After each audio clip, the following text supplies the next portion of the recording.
Good morning. Welcome to Keep This in Mind, brought to you by SpectHealth.com. It's Monday. And have you been watching any of March Madness? Oh my goodness, it has been super screwy. Like, I think my son Zachary sent me a meme that said that only 22 brackets out of the millions submitted yesterday were still intact. That's how crazy of a season it's been, how crazy of a time we are in, where the underdogs are really showing up and showing out. And you may feel like an underdog today. You may feel like that you have a daunting task ahead of you. You may feel like that there's more talented out there. There's more successful out there. You know, you've found yourself caught up in current reality, in a comparison version of current reality, where you're comparing yourself in step one of your journey to somebody who may be on step 101 on their journey. And that's unfair. It's unfair to you. It's unfair to what you're trying to accomplish. And I want to give you some practical steps, some practical tools, some thoughts, if you will, that will help you figure this out, to help you see things for what they really are. Everything is about seasons, right? You may be in a season of growth. You may be in a season of reflection. You may be in a season of change. Everything in life is seasonal. I heard Tom Hanks say this on a interview one time with some other people. He said, you know, one of the most powerful phrases of the universe is "this too shall pass," and he says it's applicable to good things and bad things. If you're having a great day, this too shall pass. If you're having a crappy day, this too shall pass. So understanding that everything is seasonal as far as levels of success, moving forward in your journey, you'll understand that moving forward has to be intentional, that you're going to have seasons where things come easily and sometimes they don't come as easily. So let's talk about what we see versus what we don't see. Because this is where a lot of people get really, really messed up in their minds about whether or not they're being successful, whether or not they're moving forward. They get into comparative reality where this comparison to what somebody else is doing. Maybe it's, you know, you're journeying with a friend or you're journeying with a spouse and they're moving forward a little bit faster because something is different in their, you know, in our health thing. We have to continue to tell people, look, men and women, lose weight, get healthy, show muscle differently. They are just physiologically different. And if you start comparing, you know, well, my wife lost this much or my husband lost this much, it can really mess with your mind.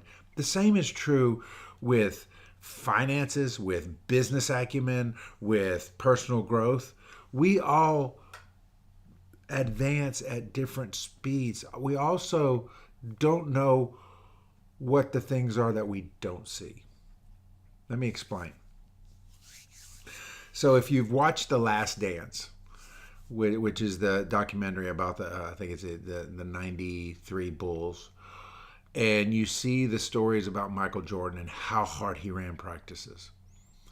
If you follow Tim Grover, who was the strength conditioning coach for Jordan, he was also the strength and conditioning coach for Kobe. And you find out that not only were they super talented, but they were putting in massive amounts of work to make sure that they were at the best they could be. Tiger Woods, same way. So but we don't see that. We don't see the 4 a.m. workouts. We don't see the in the gym, the taking how many free throws. I heard some crazy number of shots that Steph Curry shoots. You know, we see him, you know, launching it from anywhere and it going in, but we don't see the work that it took to get to that point. We only see the show. Now, let's bring it down to the non-superstar, this guy. So you may have seen that I posted that I lost 3 pounds this week. And you may say, well, you know, depending on your perspective, you may say, wow, that's a lot of weight in 1 week. Or you may say, well, that's not so much. Well, when you're down to what I am, you know, 1 pound's a lot. because I'm on that last 20, right? That last 20 down to BMI number. And again, I'm not about the BMI, but I am about making sure we're making progress. Now, what you've seen is last week's video and my post today. Dave lost 3 pounds. What you didn't see was me navigating going out to eat. You didn't see me telling people, including my wife, no, I'm not eating that, when offered something that was not in alignment with my goals. And you didn't see me having to make myself busy so that I didn't think about food on a Saturday or Sunday when I don't have a lineup of work related items on my calendar. My calendar was kind of open. And so those are the things that you don't see. And can I tell you that people aren't going to see your behind the scenes? You're not going to see what you're doing to move yourself forward. And that's okay. But also, don't you apply what you're doing now to what somebody maybe have been doing for months, for years. Because, again, my 3 pounds is a result of 5 years of experience. Knowing that if I stepped into my program and I did the work and I didn't vary and I got my water in, yes, I get my water in, and on top of my coffee, by the way, that I would lose the weight. You know why? Because I believe in the system. I know the system works because it's worked for me over and over and over and over again. And so I walk in with that sort of confidence, knowing that if I do the work, I'm going to get the results. You may not be there yet.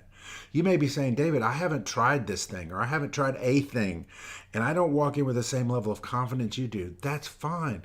Again, repetition builds confidence. When you get traction, remember, one of the things I believe is that when you get traction in one area of life, you take on other areas. As I'm getting traction in my weight loss version of me, now I'm like, okay, let's go to the fitness version. What gym can I join? What activity can I do?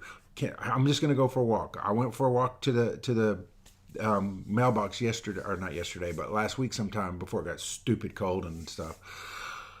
Why? Because that traction builds that confidence, and that confidence increases, and it increases. So another one of my favorite people in the whole wide world, and if you know me at all, you know this to be true, Tim Tebow. I can remember stories about the level of work. He was always the first one there, last one to leave. There's stories about how people in the NFL disliked him because of his intense work ethic, that he was always 100% on all the time. And I'm not saying that to you to say, you know what, you've got to be all intense all the time. No, what I'm saying is we don't see it. We don't get to see the behind the scenes.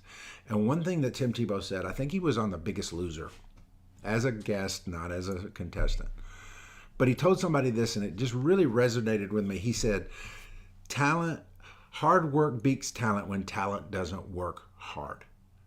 And bringing everything full circle back to this last NCAA tournament weekend, can I tell you that there are some winners in those first rounds that had less talent than the people they beat? They're not the biggest school. They're not even the biggest basketball school. They're not known for basketball.